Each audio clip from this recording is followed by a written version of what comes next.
అలాగా ఉమ్, ఏంటి అవుతున్నప్పుడు నాకు కొంచెం ఊహ తెలిసింది కాబట్టి నేను మా ఫాదర్ కొట్టేశాను. అది. ఉంటే ఉండి వెళ్ళిపోతే వెళ్ళిపోయింది. ఓకే. తర్వాత నుంచి తనకు కొట్టడం మానేశారు మా మదర్.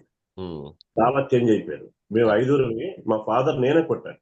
ఉమ్, మీరు ఉంటే ఉండండి, వెళ్ళిపోతే వెళ్ళిపోండి అంటూ ఇంకొక వర్డ్ యూజ్ చేశారు. ఎవరైనా పెళ్లి చేసుకుంటే ఆ అమ్మాయిని వాళ్ళ అమ్మ వాళ్ళు మర్చిపోవాలి, ఉమ్, లేకపోతే పెళ్లి చేసుకోవద్దు. ఉమ్, చేతకాని వాడు పెళ్లి చేసుకోవద్దని చెప్పాను. మా ఫాదర్ ఆ తర్వాత నుంచి చాలా చేంజెస్ అయ్యారు సార్. ఉమ్. చాలా చాలా అంటే చాలా ఈ ఫారంలో చెప్పకూడదు అంటే చెప్తున్నాను మీతోటి. సార్ అంత చిన్నప్పుడే ఆ మాట ఉపయోగించగలిగారా? నేను చెప్పాను సార్ నేను అది. Very good. డబ్బులు అంటే భార్యను పోషించలేని వాడు పెళ్లి చేసుకోకూడదు.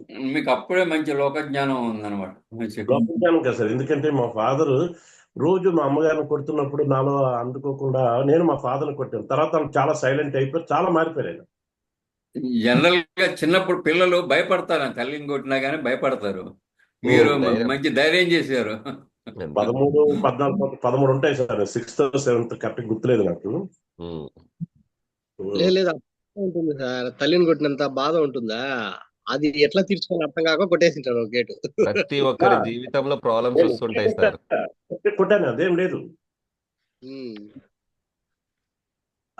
అంట ఇంకోటి ఏంటంటే ఆ, స్వామివారు మీరు ఒకటి మంచి చేసి ఆ ఒక విషయాన్ని ఇక్కడ మనము చెప్పుకోవాల్సి ఉంటుంది. ఎవరైతే లవ్ అండ్ అఫెక్షన్ ఎక్కువగా ఉంటుందో వాళ్ళ పేరెంట్స్ కి సేవ చేయగలుగుతారు సార్. అది నాకు లవ్ అండ్ అఫెక్షన్ మా ఫాదర్ నేను చూడలేదు చనిపోయినప్పుడు. మా మదర్ కి 11 days కార్యక్రమానికి కూడా వెళ్ళలేకపోయాను నేను, ఓకే. కరోనా టైంలో. ఆమె కరోనా, కానీ మా తాతగారికి మా అమ్మమ్మ గారికి బాగా చేశాను నేను.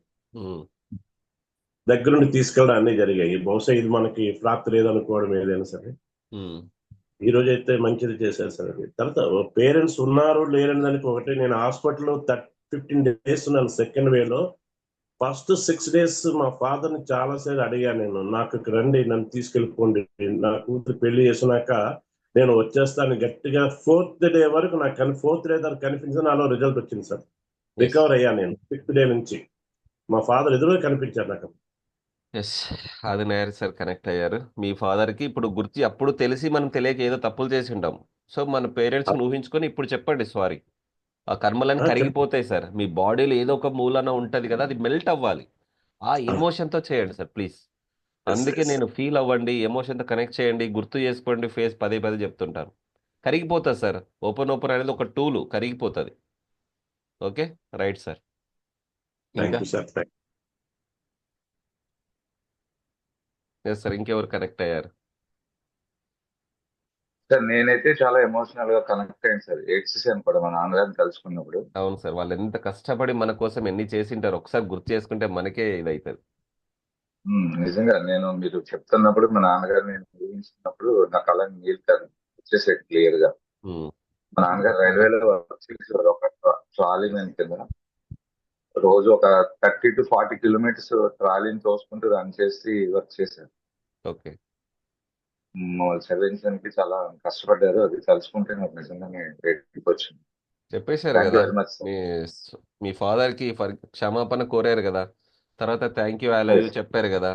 100% వాళ్ళు రిసీవ్ చేసుకుంటారు. మీరు పితృలోకంలోకెళ్ళి వాళ్ళ ఎనర్జీని తాకి సారీ చెప్పారు. ఫర్గివ్ చెప్తే చాలు సార్. నిజంగా సార్ తప్పు చేసినా, చేయకపోయినా సారీ ఎవరైతే చెప్తారో వాళ్ళు రిలేషన్‌షిప్ ఇంపార్టెంట్ ఇస్తున్నారని గుర్తుపెట్టుకోండి. అవునా గదా! నీదే తప్పు, నాదే తప్పని కాకుండా ఫస్ట్ ఎవరైతే ముందు సారీ చెప్తారో వాళ్ళు రిలేషన్‌షిప్‌కి ఇంపార్టెంట్ ఇస్తున్నట్టు. అది సారీ చెప్పడానికి ఒక పెద్ద ధైర్యం కావాలి సార్. సారీ చెప్పాలంటే. ఎవరు ఒప్పుకోరు చాలామంది. ఓకే. నేను మా పిల్లలకి చెప్తాను సార్, నేనేం తప్పు చేస్తే. యెస్. ఒప్పుకోవాలి. మా పిల్లలకి చెప్తాను, నువ్వు బాధపడితే సారీ అని చెప్పేస్తాను. యాహ్! సామాన్య విషయం కాదది ఒప్పుకోవడం అంటే. ఆ, ఓకే. Yes sir. రియల్‌గా ఒక తండ్రి కొడుకులు 10 సంవత్సరాలుగా మాట్లాడుకోవట్లేదు సార్.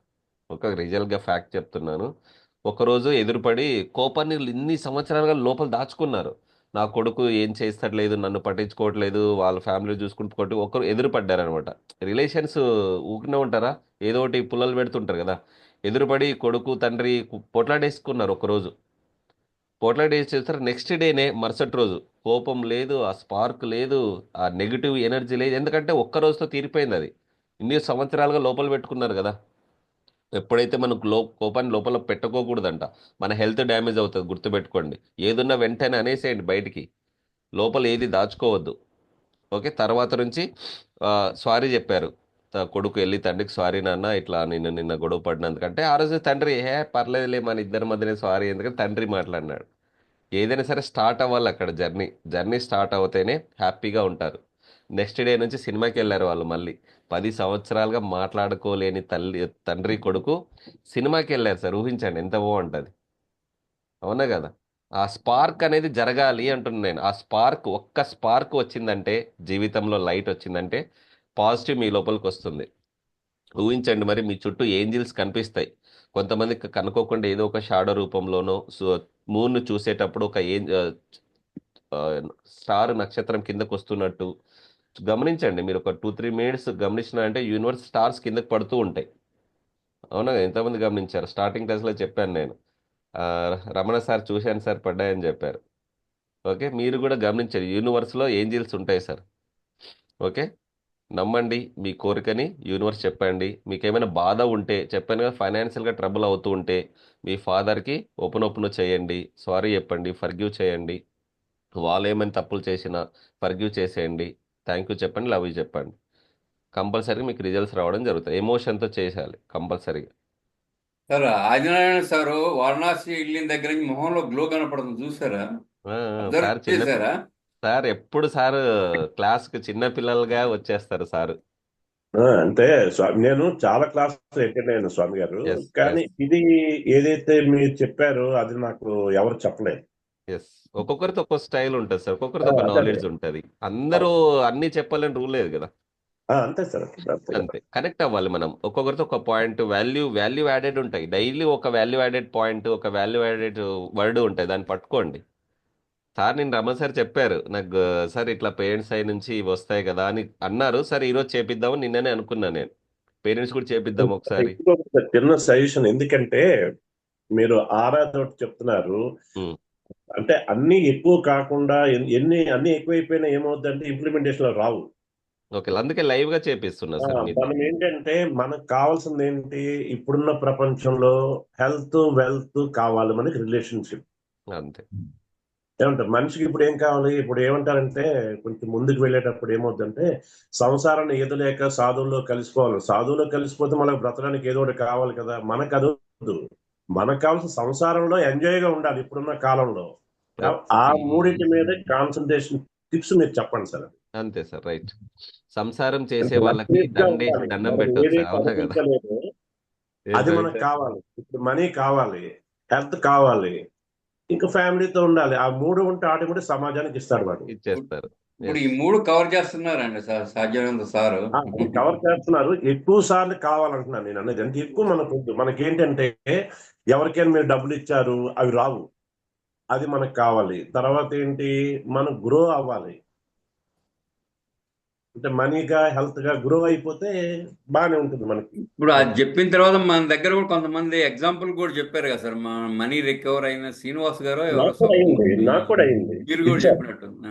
Yes. ప్రాక్టీస్ చేస్తే కంపల్సరీగా వస్తాయి sir results. Okay, right, time అయింది.